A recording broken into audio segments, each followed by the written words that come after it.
Baik, ya. Kalian tadi yang ditanyakan, bagaimana kalau misalnya baris dengan kolom tidak sama? Nah, prinsipnya dalam penugasan, satu karakter dasar dalam penugasan itu adalah baris sama dengan kolom. Tapi dalam kenyataannya mungkin juga terjadi baris tidak sama dengan kolom. Ya. Nah, ada contoh kasus juga misalnya, ini mirip kejadiannya dengan yang ini. Permasalahan dalam metode penugasan ini, elemen matriks yang tidak diketahui. Maksudnya gimana? Jadi ada satu elemen matriks ya, tidak diketahui elemennya, ya, satu atau beberapa elemen tidak diketahui. Ada misalnya ya, dalam prakteknya ternyata satu tugas itu tidak bisa dibebankan kepada seseorang karena misalnya kualifikasinya tidak memenuhi syarat, ya, atau seseorang itu tidak bisa dibebani dengan sebuah tugas.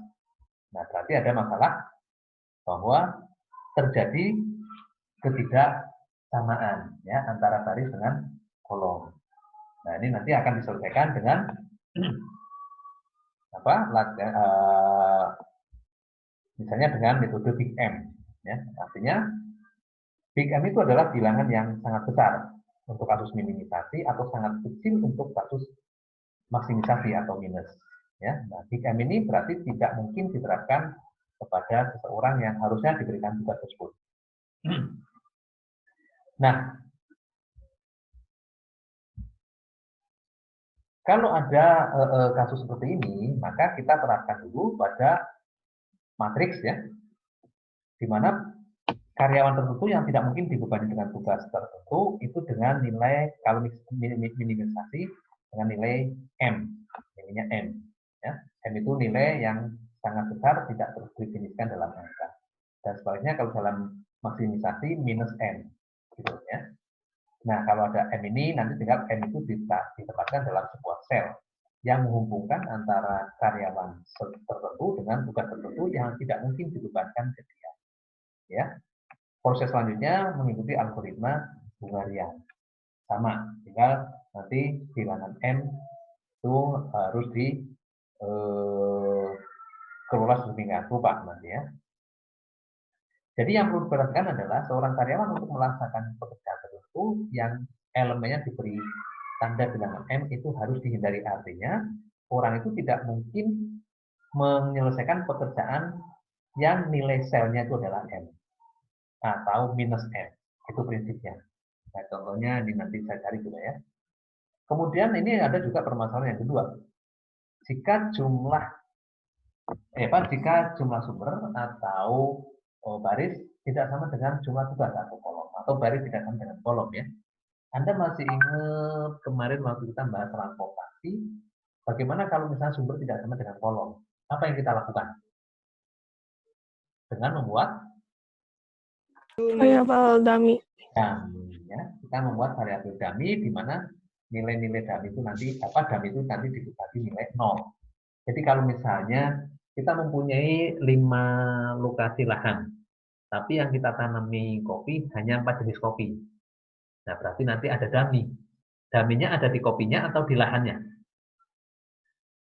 Di kopi. Di kopinya. Ya. Dummy-nya ada di kopinya. Kita mempunyai 4 lokasi lahan. Kita mempunyai 5 jenis kopi. Dummy-nya ada di kopinya atau di lahannya? Lahan. Di lahan ya, mana yang lebih kecil itu nanti akan ditambah dengan dummy. Nah, itu prinsipnya begitu, sama dengan di transportasi. Ya, sama dengan di transportasi. Nah, kalau kita menyelesaikan itu dengan POM, itu sangat memungkinkan karena POM nanti bisa memfasilitasi kalau baris tidak sama dengan kolom. Ya, coba kita lihat di POM. Ya. Di POM kita mungkin untuk melakukan seperti itu. Ya. Hanya nih. Kelihatan POM-nya? Kelihatan. Nah, kita mungkin nambahkan.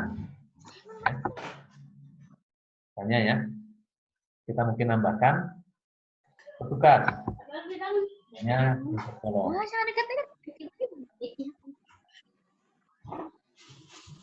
Lambat, yuk. Insert kolom. Nah, misalnya kita mempunyai 5 orang petugas, ya, ada 4 pekerjaan, ya. Ini sangat memungkinkan. Nah, kita coba ya sekaligus di sini.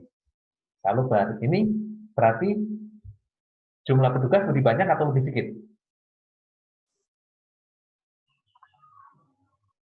Jumlah petugas lebih banyak atau lebih sedikit? Lebih banyak. Nah, ya, 5. Kita ke 5 karyawan, tapi hanya ada 4 tugas. Berarti nanti ada karyawan yang bergantian, ya. Jadi akan ya. Coba ya. Kita coba. Nanti hasilnya akan menjadi seperti ini. Lain menulisnya.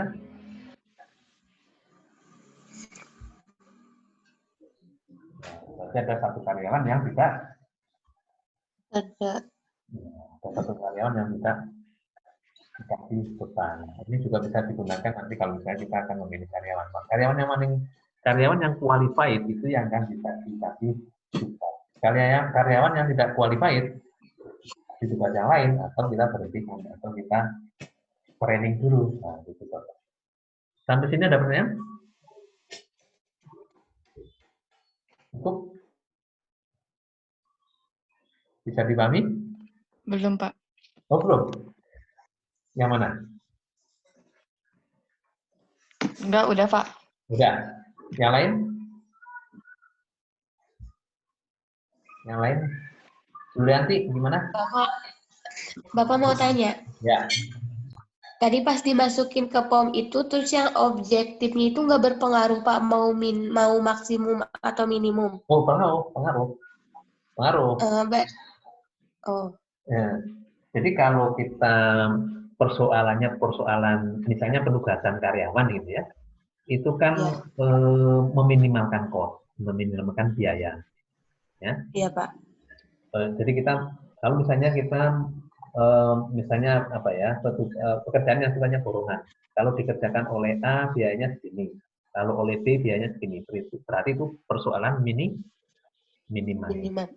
Berarti ini nanti di sini pakai objektif minimal. Tapi kalau kayak tanam kopi atau misalnya nanti kita akan menugaskan ini salesperson itu tenaga penjual, marketer lah ya, tenaga sales.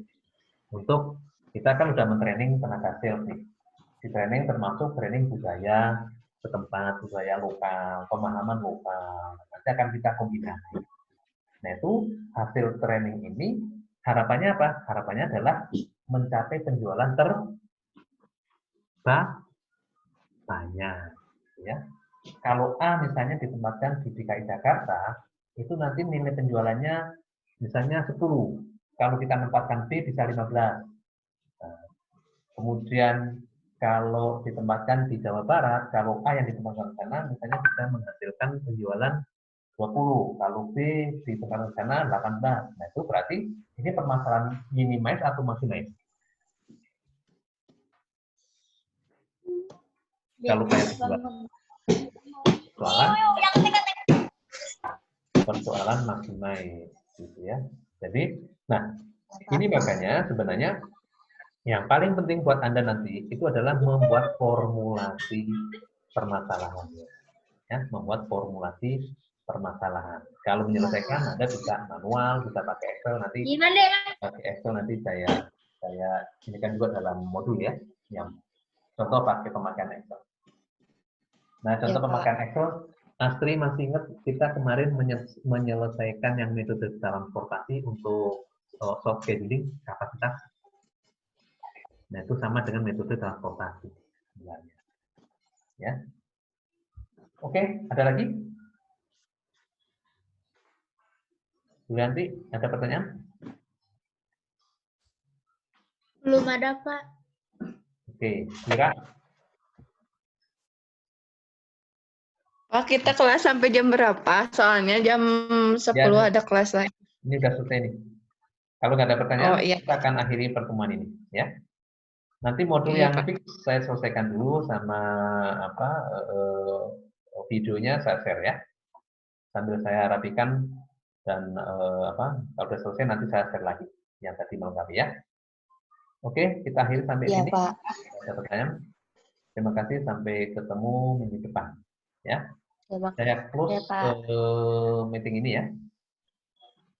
Terima kasih. Selamat pagi. Assalamualaikum Iya, Pak. warahmatullahi wabarakatuh. Waalaikumsalam warahmatullahi wabarakatuh.